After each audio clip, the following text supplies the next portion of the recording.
আসসালামু আলাইকুম ভাই বোনেরা, সবাই কেমন আছেন? আল্লাহর রহমতে আমি তো অনেক ভালো আছি। আমাদের বরিশালের স্টাইলে আজকে আমি কইটা পাকাবো। কেউ কইটা বলে, কেউ শসিন্দা বলে, আমাদের তো সেটারে কইটা বলে, বরিশালের সেটারে কইটা বলে। তার জন্য আজকে কইটাটা আমি কিভাবে পাকাচ্ছি আপনাদের সাথে শেয়ার করবো। আমার বরিশালেরা কিভাবে খাই কইটাটা দেখাচ্ছি আপনাদেরকে আজকে একটু। যে আমি এখানে তেল দিয়ে দিলাম পরিমাণ মতন। আমি এখানে চিংড়ি মাছ দিয়ে দিবো, কিছুটা পরিমাণ চিংড়ি মাছ দিয়ে, দেশি চিংড়ি মাছগুলা, দেশি চিংড়ি। আমি এটা নারিকেল দিয়ে পাকাবো আজকে।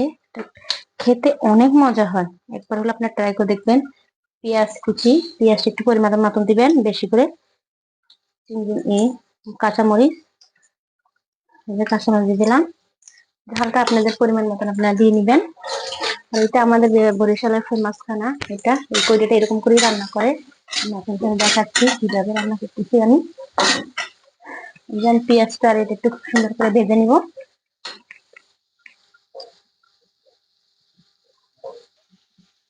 যে আমি এখানে একটু লবণ দিয়ে দিব, লবণ দিয়ে দিলাম। লবণটা দিলে পেঁয়াজটা তাড়াতাড়ি সিদ্ধ হয়ে যাবে, এই যে তারপর নরম হয়ে যাবে।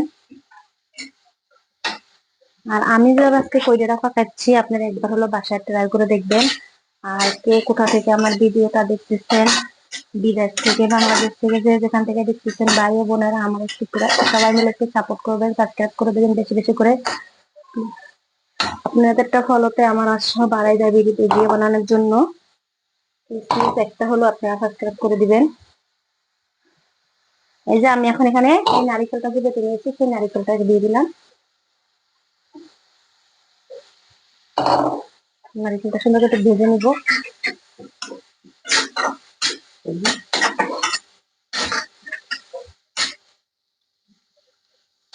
দেখেন নারিকেলটা ভেজে নিব।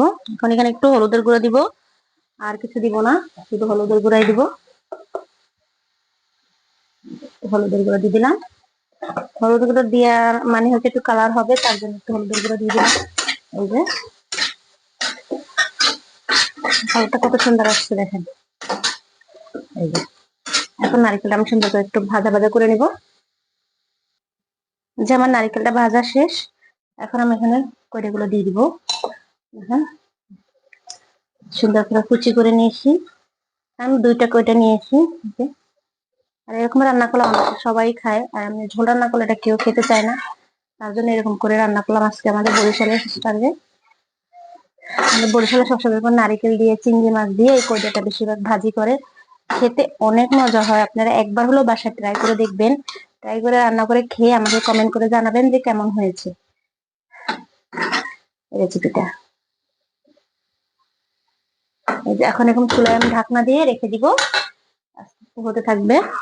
এই যে আমি এখন ঢাকনা দিয়ে রেখে দিব। এই যে আস্তে আস্তে এখন হতে থাকবে।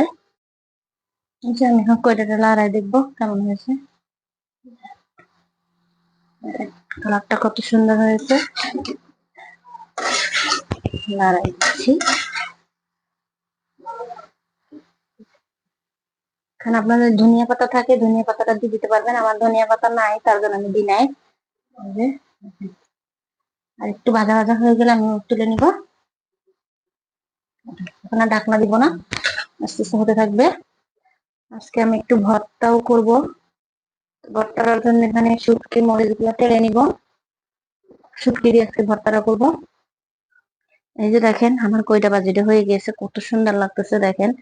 চিংড়ি মাছ, আলু, কয়টা দিয়ে, নারকেল দিয়ে ভাজি করেছি, কত সুন্দর লাগতেছে দেখেন। বরিশালের ফেমাস খানা। যার যার আমার কয়টা বাজি রেসিপি ভালো লাগে, লাইক কমেন্ট শেয়ার করবেন প্লিজ প্লিজ। পাশে থাকা সাবস্ক্রাইব বাটনটা দাবাই দিবেন, বন্ধুদের মাঝে শেয়ার করে দিবেন। দেখেন আপনাদের একটা লাইক কমেন্ট আমার ভিডিও বানানোর উৎসাহ বাড়াই দিবে। এই যে এরকম ভিডিও পেতে চাইলে আমাকে লাইক কমেন্ট বেশি করে জানাবেন, কমেন্ট করে জানাবেন। এরকম ভিডিও পেতে চাইলে রেগুলার আপনারা বলবেন, আমি দিব।